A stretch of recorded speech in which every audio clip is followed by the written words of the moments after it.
How does autistic masking, especially from a late diagnosed perspective, contribute to autistic burnout? Hi, I'm Brett the Audio Boss, and on this channel we talk about ADHD and autism in the workplace. My name is Brett. I have ADHD and autism, and I've been in a corporate leadership role for over 10 years, and I have more than 10 years of leadership training and experience. On this channel, I like to take a strengths-based approach to autism and ADHD in the workplace. In today's video, I'm continuing my series on autistic burnout, which has all been inspired by the work of Dr.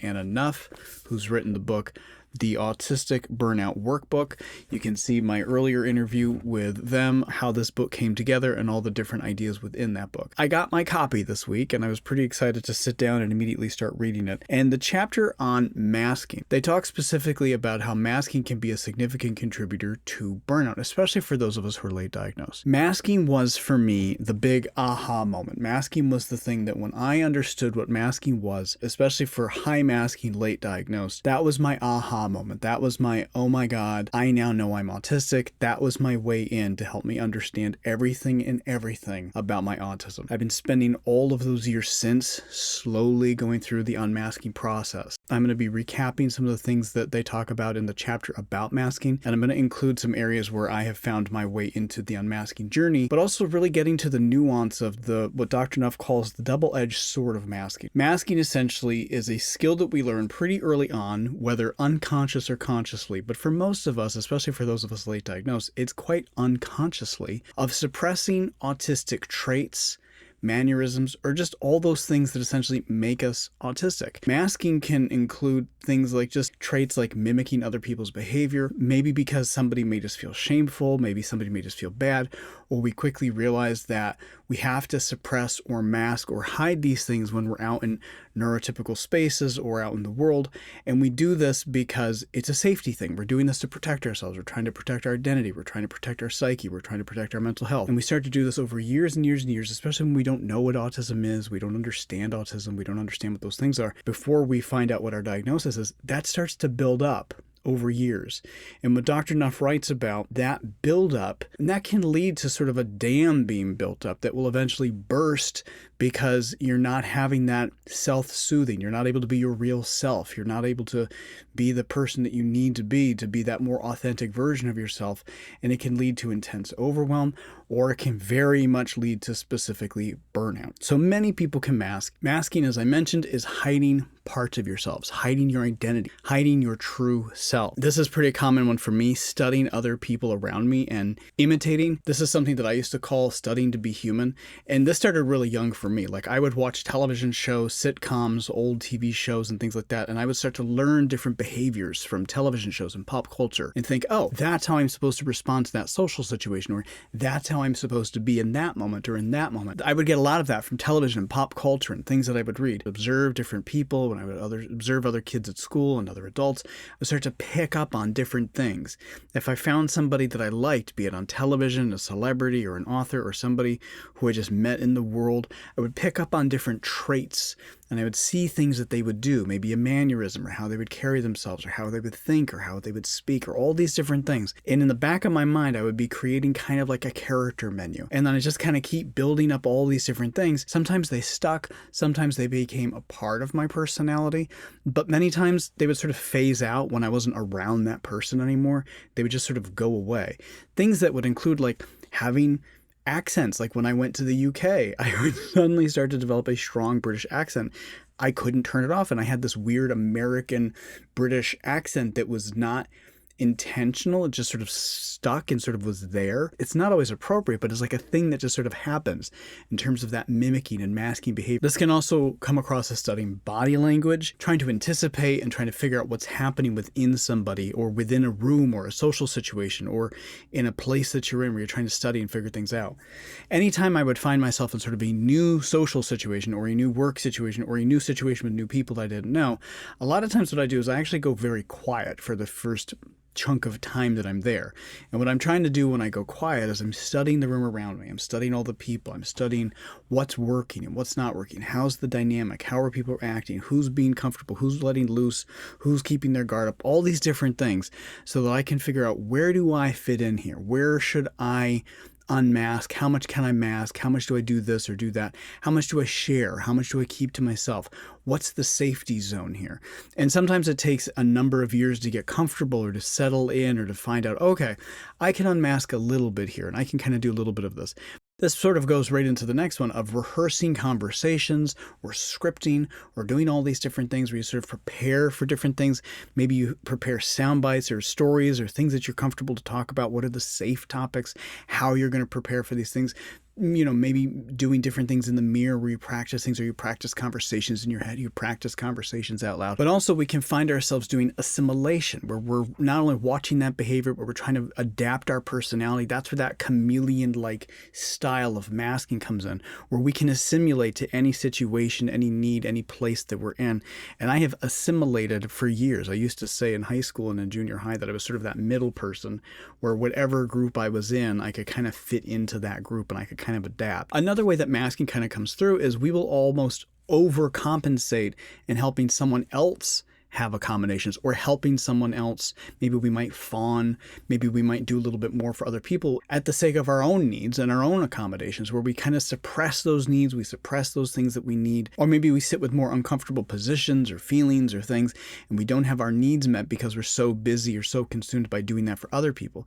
Again, this can happen unconsciously, not really being aware of it, but the more you sort of stomp down those feelings and those needs and those accommodations that you need in order to feel comfortable, and you're feeling that tension in your body or all that, and especially if you're not aware of it, again, that builds up over time. And that's what's starting to build towards that, that burst of burnout. Sometimes this can kind of even block off not being able to recognize our own feelings inside of our body, sort of not having that awareness of like, oh, I'm hungry or I'm thirsty or I have this need or I really don't like it when we do this or I don't really like it when we do that.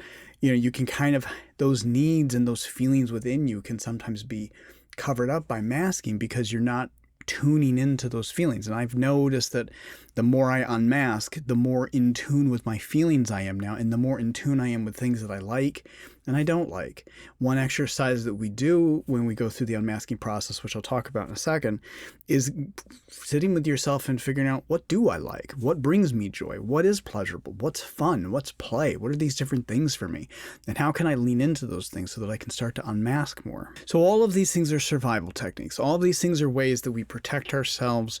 All of these are ways that we need to sort of protect ourselves, maybe because at some point someone made us feel like those things that we were doing were wrong, or we felt shame for those things, and we start to learn these things early on. Again, quite unconsciously, Dr. Megan Anna Neff writes that can happen to us. Keeping up that performance all the time of being the chameleon or masking or doing all these different things, that performance is going to run you exhausted many times.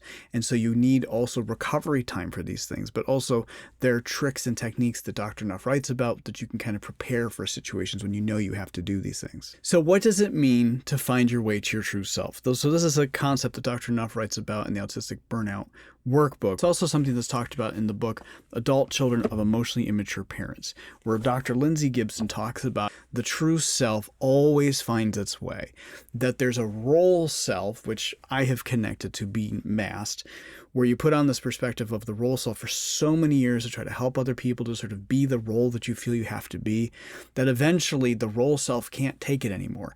And that's where I go back to equating it to having that burst and having to unmask, where essentially it's going to come, the true self, the true identity is going to burst through at some point in time. And it's going to have to come through because the performance can only keep up for so long, the mask can only hold for so long, especially if you've been masking your whole life, suppressing that true self, suppressing all those different things. And so your body eventually is going to say, hey, I need to figure out who I am. I need to figure out how to exist in this world. I need to figure this stuff out so that I can know what I like, what I don't like. How am I going to exist in the world? It's that need to exhibit those things that are natural to us, that are natural in our brain, but we were suppressing them for so long, that we need to figure out, how do I need to stim? How do I need to play? What are the things that actually bring me joy? What are the things that actually bring me pleasure? How do I like to self-soothe?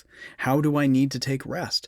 How do I need to walk through the world in a way where I can anticipate what those accommodations are and get my needs met? And ultimately, that's what this comes down to.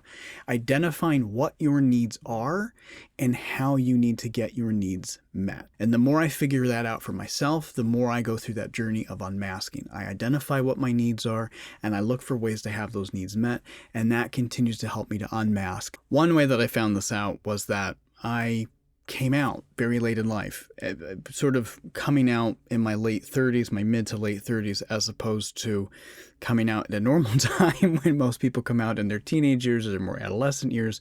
For me, I needed to find that out later in life. And it was a way where that true self, that role self, the role self was me being closeted. The true self was me finding my way to my identity and having that sort of burst through for myself. And it really did push its way through, and it really did burst its way through. And that was quite a journey. And that process of coming out was the beginning of my unmasking process. It was the beginning of me going, I really need to stop, recognize, and understand what my identity, what my needs are, what those things are, and that I'm not getting those needs met and I'm not getting those needs served in all the different ways that my queer identity shows up. And the more I leaned into that queer identity, it still is a journey. It continues to be a journey to go through that unmasking process of figuring out how I need to exist in the world, how I want to exist in the world, what are the things I want, what are the things I don't want. But all of that is identity work. But at the same time, that's releasing shame. It's releasing guilt. It's releasing all those things that prevented me from getting my needs met, preventing me from giving even just myself the things that I need. And that's one of the key things that Dr. Neff writes about, is you don't have to unmask for everybody. Certainly, we still need to mask to protect ourselves and to stay safe.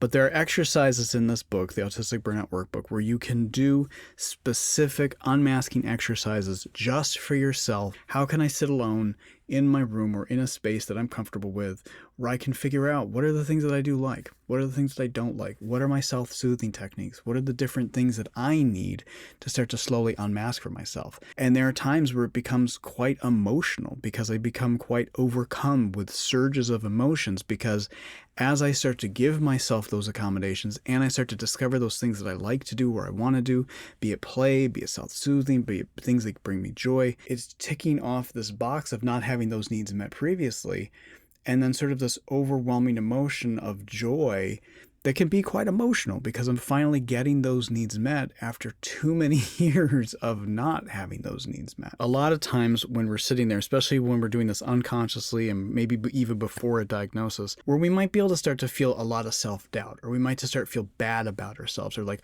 why can't I do things that way? Why do I have to perform or put this mask on or be a chameleon or do all these different things? Why can't I do things that way or this way or that way? And I used to feel this way a lot. And especially early on in my career, I would feel it in school. I would feel it in college. I would feel it in elementary school. I would feel it all these years because unconsciously we're masking and we don't necessarily realize that we're doing that. Having the ADHD diagnosis and having the idea and the understanding of what masking is and having my needs and my accommodations suppressed, realizing that I just have always needed a different way in because my brain is different, helps me to sort of forgive myself. But what happens is when you're stuck not knowing all of this stuff, when you're stuck not knowing it's autism or ADHD, when you're stuck not knowing about masking, when you're stuck in those places, that self-doubt could sometimes get into my head by telling me, you're not smart enough, you're not good enough, you don't work hard enough. All these different negative things were, they're not true at all. That is just, I needed a different way. And giving myself the permission to accept that changes everything in terms of that mental space that takes up. That disconnection from yourself can make you more vulnerable to PSTD, depression, more anxiety, mood disorders, and all these different things. Okay, so what do we do? So Dr. Neff again writes about so many different techniques and ideas inside the Autistic Burnout Workbook. And I would recommend when you're doing these exercises, you have to be really honest with yourself. You want to sort of challenge those knee-jerk reactions, because a lot of that fawning, a lot of that, creating things for other people often suppresses our own feelings and our own needs. And sometimes that's the first thing that comes up. So for me, when I go through this process, I have to really challenge myself and go, well, now wait a minute.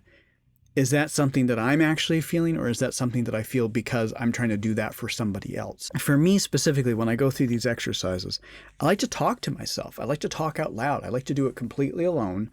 I like to be in a space where I know I'm safe and I know I'm completely alone.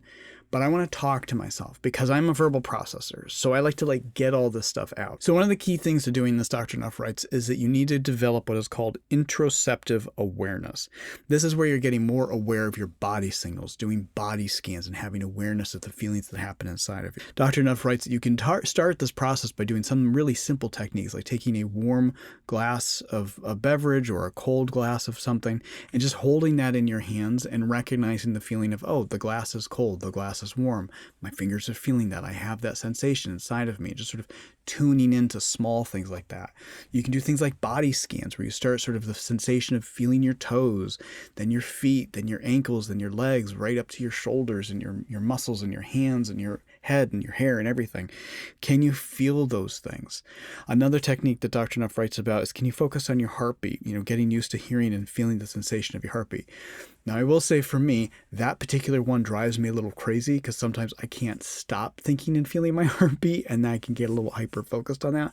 So that's a tricky one for me. There are many, many exercises in this book, but there are exercises about figuring out what kind of play works for you, figuring out what kind of tools that help you self-soothe, figuring out what Dr. Neff calls gentle unmasking techniques, where you can build powerful ways. These are just really powerful techniques to sort of help you learn yourself and get closer to your true self, to understand what you do and don't like, what gives you pleasure, what gives you joy, what you want to play with. And also sort of there's a tool in there about going back in time, what did you like to play as a child? Like what things did you like to do then or in your younger years? And can you reconnect with those things again now as an adult? This work takes time and you need to be patient with yourself. You need to be honest with yourself, but you need to be patient with yourself. One of the things Dr. Neff also writes about in the Autistic Burnout Workbook is when you're walking into a situation where you have to mask, be it a social event, a family event, a work event, whatever it is, when you have to mask, have a masking plan. Have a plan for what you're going to do before, during, and after. Can you get recovery time? Can you have breaks that you can take in the middle of it? Are there any accommodations you can give yourself before you get there? So the things that you can take into that event with you. That's a key part of sort of holding on to that complicated thing of the double-edged sword of, well, I want to stay unmasked, but I have to mask for my own safety. So if you're like me and you're someone who has to mask regularly for events like that, have a plan. I often do. I have to go, when I have work functions or any function or any event, any get together with any people, be it personal, family, or work, I have to give myself downtime. I have to know that there are times that I can take breaks. There are certain conversational topics that I keep in my head so that I know what to talk about. I bring fidgets with me whenever I can, just things I can stick in my pocket. I hope this has been helpful on some level. This is a little bit of a mix between Dr. Neff's work, where she talks about the unmasking process and the masking process in terms of how it's connected to burnout. And it's all coming from both their website, Neurodivergent Insights, but also their book, The Autistic Burnout Workbook, which is available now. And there's a link in my description for more. If you do take advantage of any of the digital workplace tools, any of the digital tools on Dr. Neff's website, I have a discount code, AudieBoss, that you can use for any paid purchases. But there's also a ton of free resources on Dr. Neff's website, neurodivergentinsights.com. The other book I'm just going to sort of mention in passing is Adult Children of Emotionally Immature Parents, How to Heal from Distant, Rejecting, and Self-Involved Parents. Now, this book does not specifically write about neurodivergence or masking or ADHD or autism. It does not do any of that work. However, there are many similarities inside of this book that walk through the masking and unmasking process, the role self versus the true self. You can see from my sticky notes and my tabs, this book was tremendously helpful for me. My advice about this book, though, do this book in very small increments. The chapters are short, the book is short, but each chapter is pretty powerful. And I found myself needing to take a lot of processing time and a lot of emotional time to process and think after I would read each chapter. Please check out some of the other videos while you're here. Please like and subscribe. It really helps the channel grow. And let me know if there's a topic you'd like for me to dive into. You can shoot me a comment here on any of the videos, or you can shoot me a note, link in the description for how to get in contact with me. Thanks so much for watching, and please stick around and check out some of the other videos while you're here.